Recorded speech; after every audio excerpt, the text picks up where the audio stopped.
Hello, I'm Rachel Carmen and I blog at rachelcarmen.com, and today I want to start a new vlog series. Yes, it may seem like a strange time of year to start a blog series, but for the next 10 weeks I want to take us through one of my most popular presentations entitled Attention Obsessive Compulsive Perfectionist Control Freaks.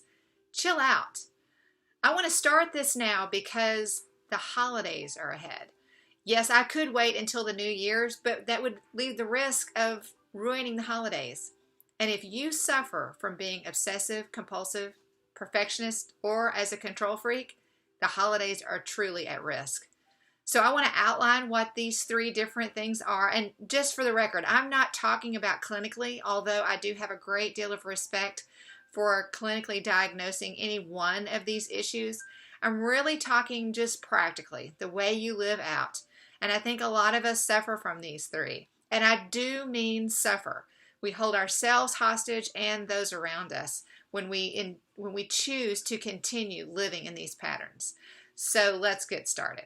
First of all, I want to talk to you about the obsessive compulsives out there. If you are obsessive compulsive, you are all about do, do, do, do. You're the one that makes the to-do list, and nothing gives you more pleasure than marking something off of it. I remember when I was nursing, when I had all of those kids and I was a young mother, I used to write nursing on the list just so I could mark something off. Yes, you know what I mean if you're obsessive compulsive. You always want to get things done. It's about being productive and about being efficient. But here's the catch. As obsessive compulsive, do, get it done people, we have the capacity to make those around us feel lazy. Yes, it's true, because we're always doing something. We're always on our feet. If we see somebody sitting down and doing nothing, maybe even reading a book or just taking in the beautiful scenery, we judge them as lazy.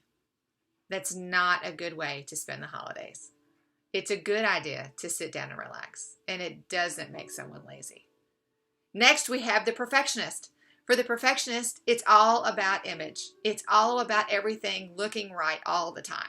If you are a perfectionist, you want to be impressing others with how everything looks around you.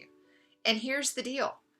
We have the capacity as perfectionists, and yes, I am a recovering perfectionist, we have the capacity of making other people feel incompetent, unable to meet our standard, unable to do what we think needs to be done, but not just that, how we think it needs to be done.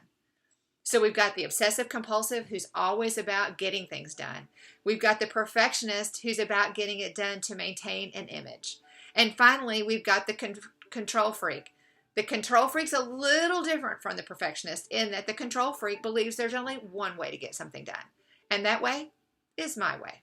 And my way is the right way. Yes, control freakism can really haunt your house.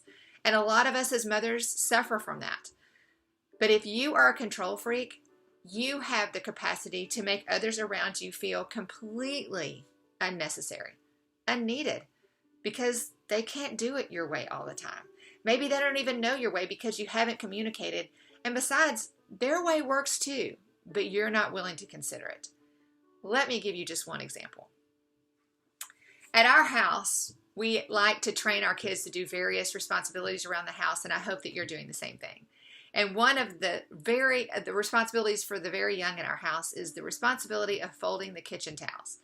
Now, I don't have 7 children here anymore. It's no longer a hustling, bustling, loud house of 9. I'm down to only 3. But once upon a time, there were 9 of us here at the house. And as you can imagine, we had quite a few kitchen towels. The drill for the youngest in the family was to get the kitchen towels out of the dryer, take them to the sofa, and begin to fold them. Now, very often this was met with all kinds of moans and groans, it's too hard, when it was really only folding kitchen towels into quarters. Anyway, one day our youngest Ben had caught on to how to really get the kitchen towels folded quickly. And in the spirit of Tom Sawyer, he invited me to come over and fold them with him. He said, "Mom, I've already divided the pile into 2. That's your stack and that's mine. You want a race?" And the race was on. But you know what? Ben wasn't about winning folding the towels. Ben just wanted to be with me. That's who he is. His love language is time. So we stood there, we two, and I was kind of taking the fold the towel thing pretty serious. Ben was only 4, and I knew that. But as I saw his little fingers have a hard time matching the towels, I started to be unable to hear what he was saying. And in fact, do you see that little thing? That terrible thing to those of us who are perfectionists? Ben wasn't tucking any of his tags. All of the towels in his pile, the tags were waving out, almost saying, na, na, na, na, na. And I sat there, and all of his towels were not folded the way that I would fold them. But God in his goodness in that moment got a hold of my heart. And he said, Rachel, is it really going to be about the tags today? Or could you dare to ignore the tags and listen to Ben? I want to invite you to that same thing. I want to invite you to a place where it's really not about getting it all done. It's not about getting it all done my way. It's not about maintaining an image. It's about relaxing and enjoying our children, enjoying our home, enjoying the messes that their little fingers make, not on purpose, but in an effort to make us happy and to please us. The holidays are at risk. You're going to have family coming. Things are not going to go exactly the way that you planned or the way that you wanted. I would suggest to you that our expectations are our enemy. And if we would seek this holiday season to simply set aside our obsessive compulsive, perfectionistic, control freak tendencies, we truly could have a happy holiday. I hope that you'll tune in the weeks to come as we explore the acrostic C.H.I.L.L. C.H.I.L.L. O.U.T. I believe in those 8 points you will find some true helps in conquering these tendencies that the enemy wants us to lean into. Listen, sister, he wants us to be obsessive compulsive. He wants us to be perfectionistic. He wants us to be control freaks because he knows that as mothers, in the words of Elizabeth George, we set the tone for our home. We set the thermostat. And when we're grumpy and upset and angry and resentful, so goes the holiday. So goes the household. I invite you to dare, as you listen to these vlogs, don't think about your sister or your aunt or your neighbor or your friend or whoever.